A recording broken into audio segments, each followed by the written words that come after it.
Social media is becoming a huge part of our lives, from making friends to sharing what we do day to day. But how do you know if you are too connected? That's why we decided to investigate the situation. So we needed to find somewhere to start our investigation. And so we decided the best place to start was on some sort of social media platform. And we chose YouTube. On YouTube, we searched up how does social media affect our brain, and we also searched up what are impacts of using too much social media. People that are addicted to social media are no different to people that are addicted to alcohol and drugs. It's often known that people like this have a psychological problem without even realizing. We also discovered that since social media gives you the followers and likes, your brain considers it as a reward and becomes satisfied. And that way you want more of it, just like a drug. So that's what we found out. We thought it'd be interesting to ask some teenagers what they think about social media and do they really know that it's affecting their brain this way? And so our second investigator, Luna, she's on holiday in South Africa. So we thought it'd be even cooler to see what teenagers in South Africa think about social media. Hi, so I'm just going to ask you a few questions. So, how many times would you say you check your social media and in at least one day? About 100 times, because like I check it the whole time, like every minute I check it just to make sure. A lot. I think like maybe once a minute because I'm the whole time on social media. Like Why would you say you would check it? Like, why do you like? To see if I got any messages from my friends or any new Instagram followers or I don't know, or Snapchat or anything like that. I got a message. So you check it like a lot, like like in every 5 minutes I will check it like at least once. why would you say you would check it? Like, for what reason? Like for Instagram, obviously, Yeah. because someone posted a new photo or like someone messaged me or something. Yeah. And like WhatsApp, obviously, to check if I have a message. Okay. A second question: would you rather lose like internet, any source of internet, for like you're not allowed to have it, or lose an arm, like literally a limb? Arm. Would you actually? Yeah, because like you could still have one arm and text. If I lose both, then it's useless. So. I like my arm.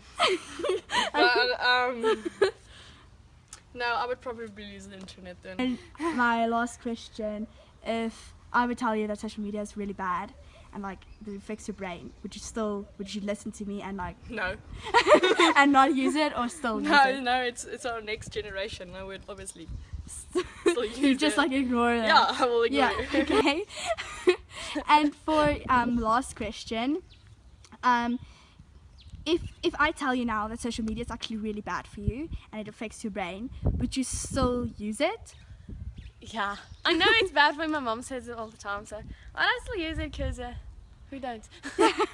Okay, thank you so much. Thank you. Bye. Bye. We figured it was time to talk to an expert. Searching for experts here in Auckland, especially near us in the North Shore, was not the easiest because we found a few but they were really far. So we decided to email a few lecturers in psychology at Massey University. Only one of them replied, so we organised a day and time to go and speak to them about this topic.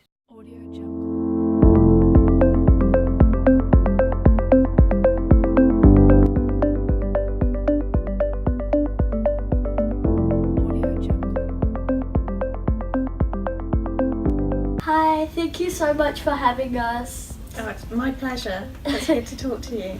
Yeah, so we're just gonna ask you a few questions. So tell us a little bit about your job and like what you do. Well, my sort of main area of research within psychology is looking at cognitive psychology, which is a really sort of dealing with things about how we understand the world. So how do we attend, how do we remember, and then how do we make decisions about things. So what is your opinion on social media?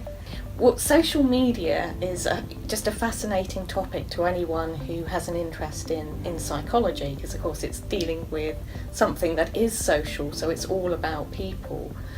So it's interesting to me to think about, well, how do the different types of social media that we have and the ways that we use and engage in them affect how we think and how we react to people. So, do you think social media has a long-term effect on the brain? Well, it's actually quite a complicated question, because if we just think about the brain itself, we can think about the fact that it is skilled in doing so many different tasks. So we have areas of the brain that deal with vision, areas of the brain that deal with language or decision making. But more than that, we have billions of neurons that are able to connect to one another. And as we experience our environment or different types of social media, our brain is quite plastic, and so it's making new connections and developing in different ways as we come across new technologies or new types of social media. So on the one hand, the brain's quite complicated, but also social media is really complicated.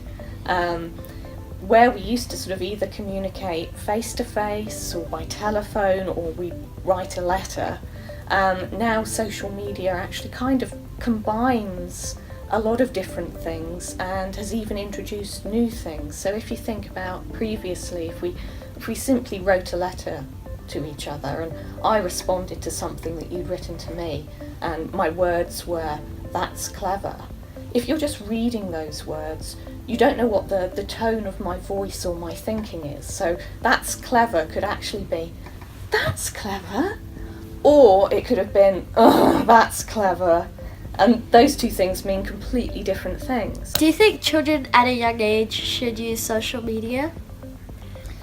It's a difficult question, because when we talk about social media, it's not necessarily that social media is a good thing or that it's a bad thing. It's how it's used and how someone who's using it encounters other people. So, of course, with children, we have to be really, really careful about who it is that they might be interacting with if they are using social media.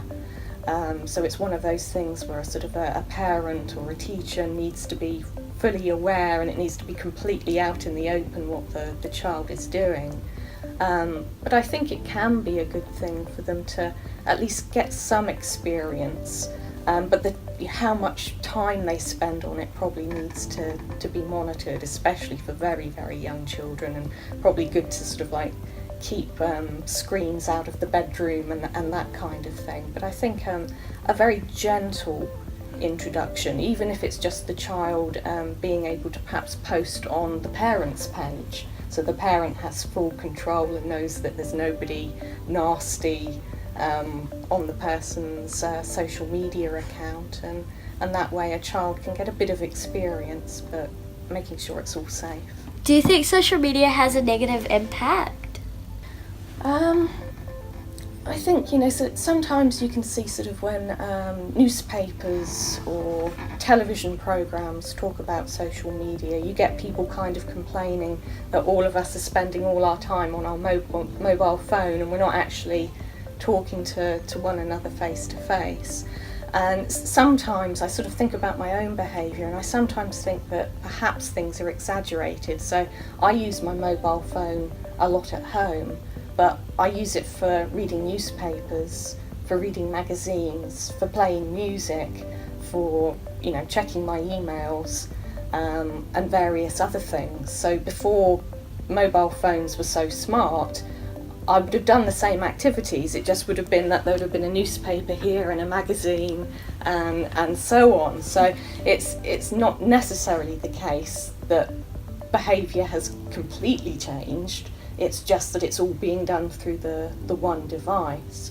And I think if somebody does say, well, I still think people aren't talking face to face enough, then I think we have to just be kind of mindful. If I find myself just fiddling on my phone for half an hour and I've stopped talking to you, then why have I stopped talking to you? Why are we still here doing this if really I want to be texting somebody else? So I think it's a case that we probably need to be mindful of what we're doing, and how we're spending our time with our friends and family. Our documentary is now coming to an end. In conclusion, I think we can all say that even though social media helps time go by and keeps us occupied, there are definite impacts of social media.